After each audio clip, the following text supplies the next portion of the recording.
It is day 151 of the second Trump administration, and today the White House said Donald Trump would make a decision on U.S. involvement in Iran within the next 2 weeks. It seems like the administration is slightly pumping the brakes a bit after Trump spent days publicly talking about the possibility of a U.S. strike. By the way, this is at least the 11th time in the last 6 weeks that President Trump has made an announcement, some sort of announcement, of a 2-week deadline about some aspect of his administration. Europe is hoping to help de-escalate the Israel-Iran conflict within that 2-week window. Tomorrow, European foreign ministers are set to meet with their Iranian counterparts in Geneva. This comes as Israeli leaders have vowed to intensify their attacks after one of the country's hospitals was hit by an Iranian missile. My colleague Richard Engel is in Tel Aviv with all the details. A new video shows the direct hit from an Iranian ballistic missile on the biggest hospital in southern Israel. Inside, staff and patients run for cover. Parts of the ceiling caving in, smoke filling the hallways. And this is where the missile impacted. It went right through the hospital's roof and sent debris throughout this area. This was a significant strike. There were no deaths or serious injuries reported. Israeli Prime Minister Netanyahu said the hospital strike proved Iran's intentions. They're targeting civilians because they're a criminal regime. They're the arch terrorists of the world. Israel's defense minister claimed the order to strike the hospital came directly from Iran's supreme leader. This man absolutely should not continue to exist, he said. Iran claims it was targeting a military site near the hospital. NBC News has confirmed the hospital is within a mile of an Israeli military intelligence compound. Israel says Iran launched dozens of missiles today towards civilian centers, most intercepted, one hitting a residential area in Tel Aviv. High-rises damaged. You have 5 buildings that were hit by the missile. Israel is continuing its attacks in Iran, targeting the nation's nuclear program and military. New video showing smoke near Tehran's police headquarters. And these images of an Israeli strike on the Handab heavy water reactor, which Iran announced it had planned to restart.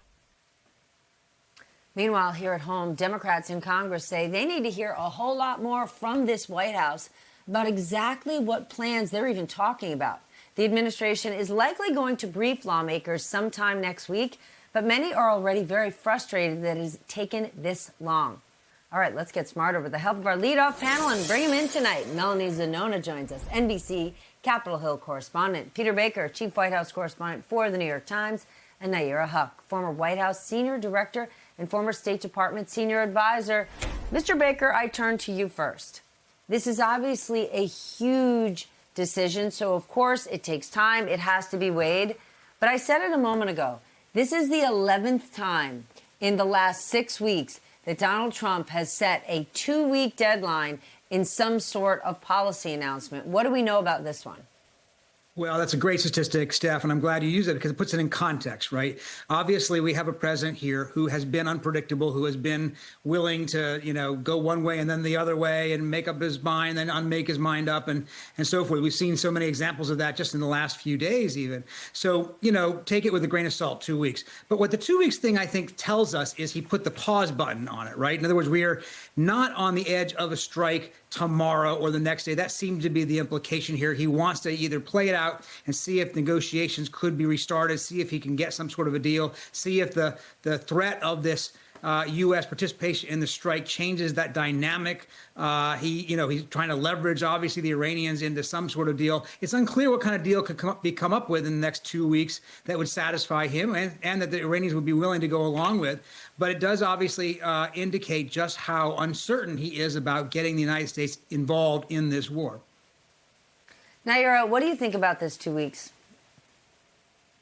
Oh, I think it's fascinating considering that he's had, ever since his first administration, to be renegotiating a deal. There was a deal in place. Iran was constrained in building a nuclear weapon because we had UN inspectors in there pretty regularly. Trump pulls out, Iran just decides to go forward. And now here we are with Iran ostensibly 6 months away from being able to actually build the casing and the trigger functions of a nuclear weapon. Now, Israel just went ahead and made its own decision about when to target strikes. The United States had the opportunity to work with allies at the G7. Trump declined to do that. Trump joined in on Netanyahu's bravado, talking about taking over the skies, and we could take out the supreme leader anytime we wanted. Using that language of we, I think in this moment is also problematic. But suddenly, Trump decided to cool heels a little bit. I think it's their acknowledgement and realization that negotiation takes stamina, it takes patience, and Trump doesn't necessarily have either one of those. Melanie, Steve Bannon, who very, very publicly and aggressively has made his views clear, he does not want the U.S. to get involved in this situation.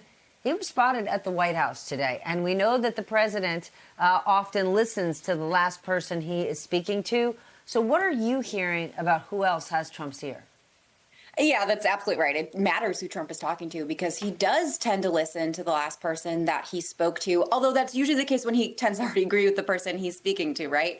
I think in this instance, what our reporting is really telling us is that he does not want to be boxed in by either camp. He does not want to be boxed in by the isolationists, the Marjorie Taylor Greenes of the world, but also the hawks like Lindsey Graham. He's really leaning on his generals in this moment, which I think is interesting and maybe surprising to some people. He's sidelined someone like Tulsi Gabbard, for example, who was seen as overstepping her bounds, trying to get out ahead of the president, which we know he does not like take kindly to. But he is really caught in the middle of his own MAGA movement in this moment because America First was really a fundamental principle of his movement. At the same time, though, he also ran on being pro-Israel, especially in the aftermath of the October 7th attacks. And so, he finds himself in this really difficult moment, incredibly high stakes, not just for his presidency and for the whole world. So clearly he's not in a rush in this moment, but he definitely likes to keep us on our toes. So the 2 weeks, I think, maybe be a little bit of a shock value there, keeping us all in suspense. I don't think anyone at the end of the day knows exactly what he's going to do until he actually does it, though, Steph. Naira, it's not just Tulsi Gabbard. Pete Hegseth seems to be on the outs when it comes to Trump's decision-making here. What do you think is going on? Because in theory, one would think those senior cabinet-level members of the administration would be his go-to people. No, well, there might be some concern about Pete Hegseth accidentally putting out any information on Signal and getting ahead of the president that way. But the reality is that there's a very small team in place anyway. Secretary of State Marco Rubio is also the national security advisor. You're not listening to his head of intelligence, the Secretary of Defense. So it's a very small group. And the challenge that we have is that group of generals can only give the president military options. They're not necessarily equipped to say, this is what Iran will do next diplomatically. This is what the long-term history has been. I mean, really needing those seasoned diplomats and foreign service officers who know the region, who know what the allies will do. And that's just not the kind of team that Trump tends to bring together. But it's also the concern now of how much room do you have for diplomacy when you already have this looming military threat hanging over everyone's head? Peter, we know there are huge risks when it comes to any sort of strike, but there are experts out there saying that this situation is a lot like what we saw in Iraq and Afghanistan. Can you lay it out for us? We need our memories jogged. Well, I mean, look, we got into those wars and thought they would be easy, thought they would be quick, they would be a cakewalk, all those things. And obviously they didn't turn out to be that. Now, this is a different situation in the sense that we're not sending in ground troops. We're not trying to actually take over the country. We're not trying to, establish a new nation in that sense. But you never know where a war goes once you start it. And the idea of an attack on a major Middle Eastern power, even one that's strictly at the moment limited to its nuclear facilities and through air power, still opens up a Pandora's box. And you don't know, obviously. And particularly Iran has had, through its proxies, Hezbollah, Hamas, the Houthis, and so on, the ability to inflict pain on its enemies over the years. The flip side is what the Israelis would say is this is the best moment to go after them because, in fact, they have been degraded. Those proxies have been beaten down by Israeli forces since the October 7th Hamas attack on Israel. Iran's air defenses are basically ineffective at this point. And so since they've already gone in, the argument to the United States is why not take out Fordo, the big fortified nuclear facility in the mountains, while you're at it, because you've already committed, in effect, to trying to eliminate or at least delay this nuclear program. But again, it's a Pandora's box. Once you open it, you don't know where it goes.